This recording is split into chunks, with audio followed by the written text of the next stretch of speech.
اما بعد فاعوذ باللہ من الشیطان الرجیم بسم اللہ الرحمن الرحیم ولا تحسبن الذین قتلوا فی سبیل اللہ امواتا بل احیاء عند ربهم یرزقون آمنت باللہ صدق اللہ العظیم الصلاۃ والسلام علیک یا سیدی یا رسول اللہ وعلی آلک واصحابک یا حبیب اللہ۔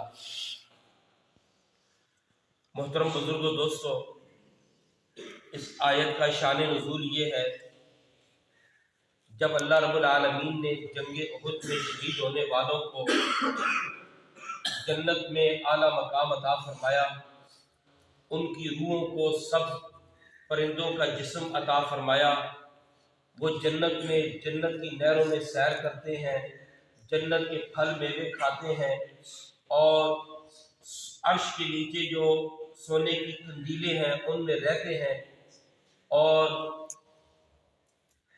اپنے رب کی عطا پر خوش ہیں۔ تو انہوں نے رب العالمین کی بارگاہ عالی وقار میں عرض کی، مولا ہماری اس عیش و عشرت کی خبر ہمارے بھائیوں کو بھی عطا فرما، تاکہ وہ جہاد سے پیچھے نہ رہیں۔ یہ جو عیش و عشرت ہمیں جنت میں ملی، اس کی خبر ہمارے پچھلے بھائیوں کو بھی عطا فرما، تاکہ وہ جہاد سے پیچھے نہ رہیں۔ اللہ رب العالمین نے فرمایا تمہاری خبر میں ان کو پہنچائے دے رہا ہوں۔ اس آیت میں اللہ رب العالمین نے جنتیوں کی خبر دی کہ ان کی شان کیا ہے، ان کو کیا مقام ملا ہے۔ ایک شان نزول یہ بھی بیان کیا گیا، ایک شان نزول یہ ہے کہ جنگ احد میں حضرت جابر رضی اللہ تعالیٰ عنہ کے والد عبداللہ شہید ہوئے۔ ایک دن حضرت جابر پریشان تھے تو نبی پاک علیہ السلام نے پوچھا، اے جابر تم پریشان کیوں ہو؟ عرض کی، یا رسول اللہ صلی اللہ علیہ وسلم میرے والد جنگ احد میں شہید ہو گئے، اور انہوں نے قرضہ بھی بہت چھوڑا ہے اور بال بچے بھی بہت چھوڑے ہیں۔ تو نبی پاک علیہ السلام نے فرمایا، کیا میں تمہیں بتاؤں نا جس سے تم خوش ہو جاؤ؟ عرض کی، یا رسول اللہ کوئی بات بتا دیں۔ فرمایا اللہ رب العالمین نے سب سے حجاب میں کلام فرمایا، پردے میں کلام فرمایا، لیکن تیرے والد سے بغیر پردے میں کلام فرمایا اور ان کو اپنا دیدار بھی عطا فرمایا۔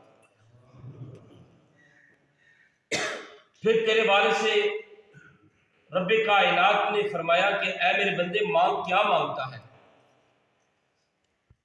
تو تیرے والد نے عرض کی، مولا ہمیں واپس دنیا میں بھیج دے تاکہ ہم پھر تیرے راستے میں جہاد کریں۔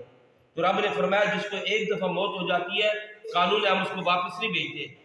تو عرض کی، مولا ہماری خبر پچھلوں کو بھیج دے تاکہ وہ جہاد سے پیچھے نہ رہے اور تیرے کلمے کو بلند کرنے کے لیے جہاد کریں، ان کو پتہ چلے کہ شہادت کے بعد رب کائنات کیسا مرتبہ مقام عطا۔ یہ ہے شان نزول، رب نے خبر دی، وَلَا تَحْسَبَنَّ الَّذِينَ قُتِلُوا فِي سَبِيلِ اللَّهِ أَمْوَاتًا۔ یہ خطاب یا تو نبی پاک علیہ السلام سے ہے، یا سارے مسلمانوں سے ہے، یا ان منافقوں سے ہے جنہوں نے شہداء کی زندگی کا انکار کیا، کہ ان لوگوں کو جو اللہ کے راستے میں شہید کر دیے گئے مردہ بھی مت سمجھو۔ کہنا تو بہت دور کی بات ہے، فرمایا مردہ بھی مت سمجھو، بل احیاء، بلکہ وہ زندہ ہے، عند ربہم، اپنے رب کے قرب میں ہے، یرزقون، ان کو رزق دیا جاتا ہے، بل احیاء، زندہ ہے، کس طرح؟ ان کی روح اور جسم دونوں زندہ ہے۔ یہاں پہ بعض لوگوں نے دھوکہ کھایا، نہیں جی ان کی برزخی زندگی ہے۔ برزخی زندگی تو ہر کافر مومن مسلمان سب کو حاصل ہوتی ہے۔ بعض لوگوں نے دھوکہ کھایا، نہیں جی ان کی روحانی زندگی ہے۔ علماء فرماتے ہیں بل احیاء، بلکہ وہ روح اور جسم دونوں کے ساتھ زندہ ہے۔ موت کا مطلب کیا ہے؟ موت کے علماء کرام نے کئی معنی بیان فرمائے۔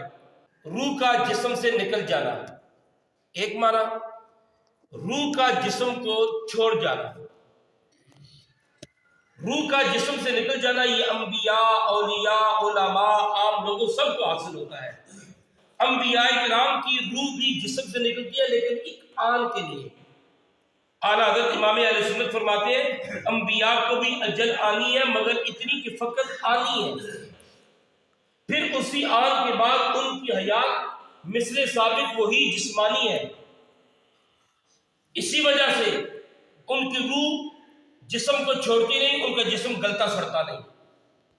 شہداء کا جسم گلتا سڑتا نہیں، انبیاء کا جسم گلتا سڑتا نہیں، تو ان کی روح جسم کو نہیں چھوڑتی۔ ہاں قانون قدرت کے مطابق ان کی روح ایک آن کے لیے جسم سے نکلتی ہے لیکن پھر اسی جسم کے اندر ڈال دی جاتی ہے، اور وہ اسی طرح جس طرح عام لوگ زندہ ہوتے ہیں، انبیاء کرام اسی طریقے سے زندہ ہوتے ہیں روح اور جسم کے ساتھ۔ اسی طریقے سے شہداء کی اسی طریقے سے زندہ ہوتے ہیں روح اور جسم دونوں کے ساتھ۔ بعض لوگوں نے دھوکہ کہا کہ نہیں یہ برزخی زندگی ہے، یہ روحانی زندگی ہے۔ رب فرماتا ہے عند رب، ان کو اپنے رب کا قرب حاصل ہے، یرزقون رزق دیے جاتے ہیں۔ رزق کھانا یہ جسم کی صفت ہے، روح کی صفت نہیں ہے۔ رزق کھانا جسم کی صفت ہے، اور یہ بھی معلوم ہوا کہ وہ جنت پیدا بھی ہو چکی ہے اور وہ جنت کی نعمتیں کھاتے ہیں، اور یہ بھی معلوم ہوا کہ رب کائنات ان کو جسمانی زندگی عطا فرماتا ہے۔ نبی پاک کے دور میں، نبی پاک کے دور کے بعد بھی کئی شہداء کے جسموں کو کھولا گیا، قبریں کھولی گئی، ان کے جسم اسی طریقے سے سلامت ہے۔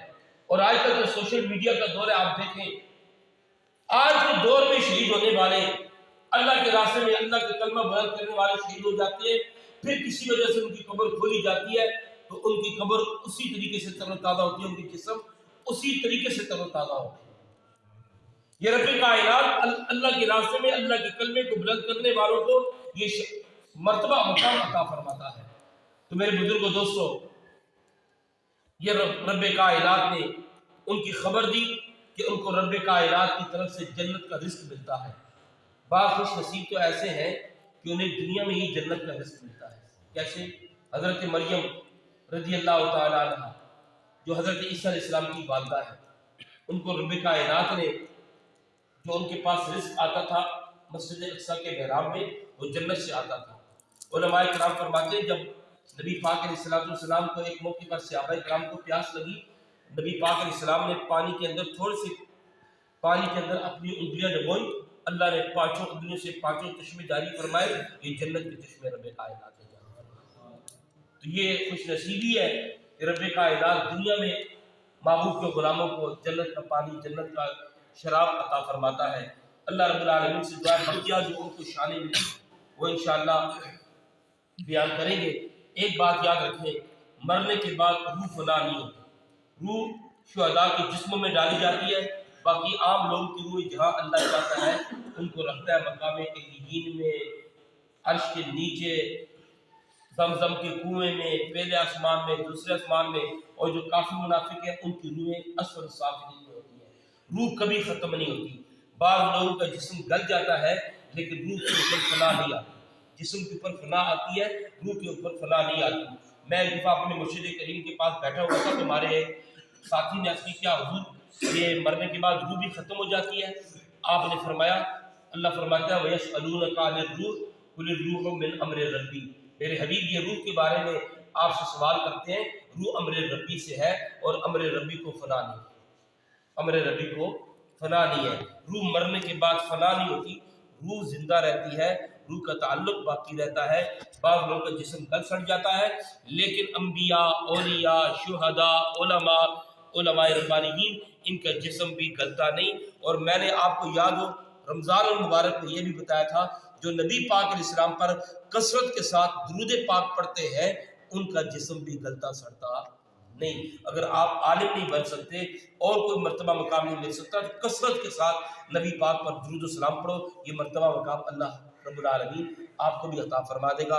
اللہ پاک سے دعا ہے اللہ رب العالمین سے مجھے عمل کرنے کی